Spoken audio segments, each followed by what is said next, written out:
안녕하세요. 또야사이언스입니다. 중학교 3학년 과학 5단원 6번째 시간으로 오늘은 사람의 발생에 대해 정리하겠습니다. 유튜브 하단에 더보기를 클릭하시면 필기 PDF 자료를 다운받을 수 있는 링크가 있습니다. 자료를 다운받아서 함께 필기하며 학습하시기 바랍니다. 자, 그럼 시작하겠습니다. 먼저 발생이란 개념은 지난 영상에서 한번 말씀드린 적이 있어요. 발생은 아시겠지만 정자와 난자가 만나서 수정란이 형성되죠. 이 수정란은 세포 하나입니다. 자, 그런데 이 하나의 세포로부터 끊임없이 연속된 체세포 분열을 통해서 세포수가 늘어나면서 그 과정에서 한 생명체에 필요한 조직과 기관들이 완성이 되어서 하나의 개체가 완성이 됩니다. 자, 이때 수정란에서부터 세포 분열을 통해 하나의 개체를 완성하는 이 과정을 우리는 발생이라고 합니다. 오늘은 발생에 대한 전반적인 내용을 살펴본다 생각하시면 돼요. 자, 먼저 첫 번째로 정자와 난자에 대해서 정리하겠습니다. 오른쪽 빈 공간에다 정자와 난자를 조금 그림으로 그려볼게요. 자, 먼저 정자는 좀 작게 그려주셔야 돼요. 요런 구조를 갖추고 있다라고 그려주시고요. 요 부분을 머리라고 하고요. 요 부분을 꼬리라고 합니다. 정자를 단순하게 이제 그 구조를 구분을 하면 머리와 꼬리로 나눌 수가 있고요. 이 꼬리가 흔들흔들 이제 움직이면서 이 정자 전체가 물속 환경에서 이동할 수 있게끔 해주는 겁니다. 머리에는 핵이 들어있어요. 그리고 이 핵 속에는 DNA, 유전물질이 들어있죠. 참고로 이 유전물질이 염색사 상태로 이렇게 풀어 헤쳐져 있다가 이제 염색체가 응축이 되면 염색체가 되죠. 자, 그런데 이 정자에 들어있는 정자의 머리의 얘는 핵입니다. 핵 속에 들어있는 염색체는 일반적으로 사람은 세포 하나에 염색체가 46개 들어있죠. 그런데 이 속에는 23개만 들어있습니다. 자, 그 다음에 난자는 정자에 비해 그 크기가 어마어마하게 큽니다. 그리고 역시나 안에 핵이 있고요. 그 핵 속에 유전물질이 DNA가 풀어 헤쳐져 있는데 이 난자 속에 들어있는 DNA 유전물질 역시 염색체를 형성했을 때 염색체 23개에 해당하는 유전물질이 들어있습니다. 그래서 난자와 정자가 합쳐져서 수정란이 되면 염색체 개수가 46개로 일반적인 우리 몸에 있는 체세포와 동일한 개수로 복구가 되는 것이죠. 참고로 이 난자의 요 세포질에는 아주 다양한 물질들, 특히 많은 영양분들이 들어있습니다. 수정이 이루어질 때는 정자는 머리 속에 있는 요 핵만 제공을 합니다. 이 난자 속으로 핵만 들어가면서 두 핵이 합쳐져서 염색체 46개 분량의 유전물질을 갖고 있는 수정란이 되는 겁니다. 그리고 그 수정란이 발생을 진행하려면 에너지가 필요하거든요. 그 에너지를 제공하는, 양분을 제공하는 곳이 바로 요 난자의 세포질이다 생각하시면 됩니다. 참고로 난자는 세포 바깥에 이렇게 두터운 외층을 갖고 있어요. 그래서 이거는 외우지 않아도 이제 모르셔도 됩니다만 실제로는 도착한 정자들 여러 개가 요렇게 요 외벽에 달라붙어서 이 머리 쪽에서 여기를 이제 그 외벽을 분해하는 효소를 분비를 한대요. 그래서 여기가 요렇게 무너졌을 때 여기 그 무너진 부위로 핵을 그 정자의 핵을 쏙 집어넣는 녀석이 수정에 성공을 하는 거죠. 우리가 일반적으로 이제 정자가 여성의 그 생식기 안에서 헤엄쳐 가가지고 난자에 제일 먼저 도착하는 녀석이 수정에 한다라고 알려져 있는데, 생각하고 있는데, 실제로는 제일 먼저 도착한 녀석은 열심히 난자의 외벽을 뚫는데 에너지를 쓰고 물질을 쓰는 것이죠. 그러다가 자신의 핵을, 정자의 핵을 난자 속에 집어넣는 것에 성공한 그런 정자가 수정이 되는 거라고 알려져 있습니다. 어쨌든 간에 이렇게 해서 이렇게 합쳐져서 수정란이 형성이 됩니다. 자, 왼쪽으로 가서 정자, 난자 한번 다시 정리해 볼게요. 정자는 머리와 꼬리로 구분할 수 있고요. 이 머리에 핵이 들어 있습니다. 이 핵 속에 유전 물질인 DNA가 들어 있는 것이죠. 그리고 꼬리로는 운동을 할 수 있습니다. 난자는 보통 세포보다 크기가 크고요. 이 세포 안에 양분을 많이 함유하고 있습니다. 여기 틀렸네요. 자, 그 난자에도 당연히 핵이 있고요. 죄송합니다. 핵이 있고요. 많은 양분을 세포질 내에 함유하고 있고, 이 많은 양분이 발생의 에너지원을 제공합니다. 발생의 에너지원을 제공한다. 이렇게 기억해 두시면 되고요. 꼬리 같은 운동 구조가 없기 때문에 스스로 움직이지 못합니다. 자, 그러면 2번으로 넘어가서 배란, 수정 이 두 가지 개념을 정리해 보도록 할게요. 자, 여기 오른쪽에 보면은 여성의 생식기관의 구조가 이렇게 좀 단순화돼서 그려져 있습니다. 상식 수준에서 설명을 좀 해보면, 자, 여기 부분이 일명 우리가 질이라고 부르는 부분이고요. 여기가 자궁이 됩니다. 자, 그 다음에 여기는 이름이 수란관이고요. 그리고 여기 수란관 끝부분에 보면은 이렇게 뭔가 이렇게 퍼져 있는 구조를 하고 있거든요. 이 퍼져 있는 구조를 나팔처럼 생겼다 해서 나팔관이라고 합니다. 자, 그리고 아주 중요한 부위가 어디냐면 바로 이 노란색으로 표시된 이 구조인데요. 여기가 바로 생식세포 분열에 의해서 난자라는 생식세포를 생성하는 난소에 해당합니다.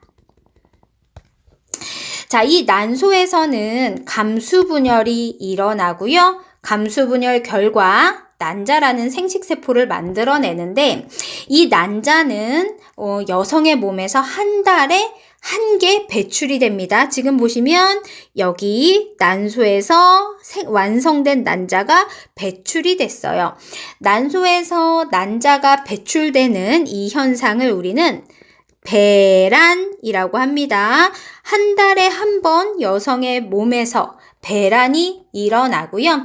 여성은 이 난소를 좌측에 하나, 우측에 하나 갖고 있는데, 이제 격달로, 그러니까 좌측에서 이번 달에 배란이 됐으면 다음 달에는 우측에서 배란되는 방식으로 한 달에 한 번 배란이 일어납니다. 자, 배란된 난자는 여성의 질을 통해서 정자들이 들어오게 되거든요. 이 정자들이 해엄을 쳐서 자, 이 수란관을 통해서 여기까지 도달을 하게 돼요. 그러면 요렇게 정자들이 난자를 만나서 이 난자의 두꺼운 세포 바깥층을 뚫고 그 안에 자신의 핵을 집어넣으면서 요렇게 수정란이 형성이 됩니다. 지금 이 그림상에서 요 약간 보라색으로 표시된 이 녀석이 바로 수정란. 얘가 수정란이 되는 겁니다. 정자는 운동성을 갖고 있으면서 이 난자에서 정자를 유인하는 화학물질을 분비를 한대요. 그래서 그 화학물질을 따라 정자들이 이 길을 타고 이렇게 운동해서 이 정도까지 도착을 하는 겁니다. 그래서 수정은 요 수란관의 요 정도 위치에서 일어난다고 해요. 이렇게 해서 수정란이 생성되면 수정란이 수란관을 타고 요렇게 이동을 하면서 이제 발생이 시작이 되는 거죠. 세포 분열을 해서 세포가 2개가 된 모습입니다. 이때를 이세포기라고 해요. 한 번 더 세포 분열을 하면 보십시오. 표시가 잘못됐네요. 자, 한 번 더 세포 분열을 하면 요 위에 세포도 세포 분열을 하고 아래 세포도 세포 분열을 하니까 세포 수가 몇 개가 되냐? 4개가 됩니다. 이 상태를 우리는 14세포기라고 불러요.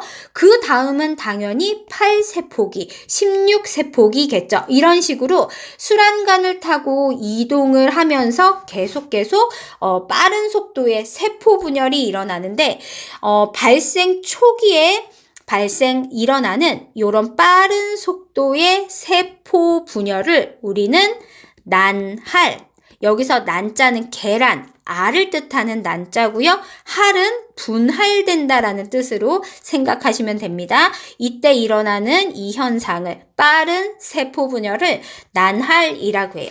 난할 과정을 거치게 되면 요런 모습으로 이제 세포가 구성이 돼요. 세포가 끊임없이 분열하면서 세포 크기가 작아지고요. 이렇게 바깥에 세포가 한 층으로 테두리를 짓고 요 안쪽에 약간 덩어리진 여러 개의 세포가 있는 이 모양인 요 상태를 우리는 포배 상태, 포배기라고 부르는데, 포배기는 대략적으로 수정 후에 5일에서 7일 정도가 되면 포배기 상태가 된다고 해요. 이 상태에서 자궁의 내벽에 이렇게 포배가 파고 들어가서 안착을 합니다. 자궁 내벽에 포배가 파고 들어가 안착하는 이러한 현상을 착상이라고 해요. 착상은 수정이 일어나고 한 일주일 정도, 일주일 이쪽 저쪽으로 착상이 일어난다 생각하시면 됩니다. 이제 이 착상을 한 상태에서 요쪽 자궁 내벽 부위에 이제 이 포배인 태아와 엄마 몸을 연결하는 태반이 여기 형성이 되면서 이제 아기는 엄마 몸으로부터 양분을 이렇게 공급받게 되고요. 아기한테서 생긴 노폐물은 엄마 이제 몸으로 이렇게 빠져나가게 됩니다. 태반이 형성되면서 이제 계속 세포 분열이 일어나서 눈, 코, 입, 팔, 다리를 갖춘 하나의 아기가 되기까지 걸리는 시간은 대략적으로 266일, 개월로 따지면 10개월 정도 된다고 합니다. 그래서 10개월 후에 출산을 하게 되는 것이죠. 자, 그러면 다시 왼쪽으로 가서 배란 수정 개념을 한번 정리하고 다음으로 넘어갈게요. 배란이란 난자가 배출된다라는 의미입니다. 어디에서? 난소에서 난자가 배출되는 현상이고요. 한 달에 한 번 배란이 일어납니다. 자, 그 다음에 수정은 정자와 난자가 만나서 수정란이 생기는 건데, 이때 정자는 자신의 핵만을 제공하고요. 이 난자는 이제 정자의 핵이 난자 속에 들어가면 난자의 핵과 결합을 하면서 이제 염색체 23개가 결합해서 46개가 완성이 되는 것이고요. 이 난자가 갖고 있던 영양 물질이 발생에 사용되는 거라고 했습니다. 자, 다음 페이지로 넘어가서요. 이제 발생 과정 전반을 한번 살펴보겠습니다. 발생이란 수정란이 세포 분열을 해서 여러 조직과 기관을 형성하고 하나의 개체로 자라는 엄마 뱃속에서 진행되는 과정이 발생입니다. 발생 초기에 빠른 속도로 세포 분열이 일어나는 거 아까 뭐라고 설명드렸냐? 난할이라고 칭한다고 설명을 드렸고요. 이 난할 결과 수정 후 한 5일에서 7일 정도가 되면 속이 빈 공 모양의 요런 식으로 바깥에 세포들이 있고 안쪽에 세포들이 이렇게 뭉쳐있는 이런 모양의 포배 상태의 배아가 완성이 됩니다. 이것을 포배라고 한다 그랬고요. 이 포배가 자궁 내막을 파고 들어가는 현상을 착상이라고 한다고 했습니다. 착상 이후에 태아와 모체를 연결하는 조직이 자궁 내에 생기게 되는데 이것을 태반이라고 하고요. 이 태반을 통해서 태아는 엄마로부터 영양분과 산소를 공급받고 태아가 만들어낸 노폐물과 이산화탄소는 태반을 통해서 엄마한테 전달돼서 바깥으로 배출되게 됩니다. 자, 그 다음에 출산은 수정된 후 약 266일이 지나면 출산이 가능한 상태가 됩니다. 아래 그림 보시면요. 엄마 뱃속에서 자, 5주차가 된 태아의 모습입니다. 5주차 정도 되면 한 달밖에 안 된 거죠. 벌써 뇌가 발달하고요. 뇌 발달과 함께 신경계 발달이 시작이 되는 겁니다. 그리고 뼈대의 중심부 여기 척추 부분 있죠? 이런 것들이 형성됩니다. 9주차가 되면 평균 크기가 이미 팔다리가 생겼습니다. 평균 크기가 2.3cm 정도 된다고 하고요. 계속 세포 분열하면서 조직과 기관이 형성되고요. 37주차가 되면 크기가 한 47.4cm 정도 된다고 하는데 이제 이때부터는 37주차에서부터 40주차 이내에 아이가 이제 출산되어 나오게 되면 건강한 상태로 나올 수 있는 겁니다. 아기는 이제 나갈 준비를 해요. 그래서 위치가 이제 거꾸로 엄마 뱃속에서 거꾸로 이렇게 방향을 틀게 됩니다. 나갈 준비를 하는 것입니다. 이렇게 해서 40주 이쪽 저쪽으로 출산이 이루어집니다. 자, 오늘은 사람의 발생에 대해서 정리했습니다. 배란, 수정, 포배, 착상, 태반 모르는 용어들이 많이 나와서 어려웠을 텐데요. 이 영상을 보면서 이렇게 꼼꼼하게 정리해서 머릿속에 기억하시기 바랍니다. 고생하셨습니다.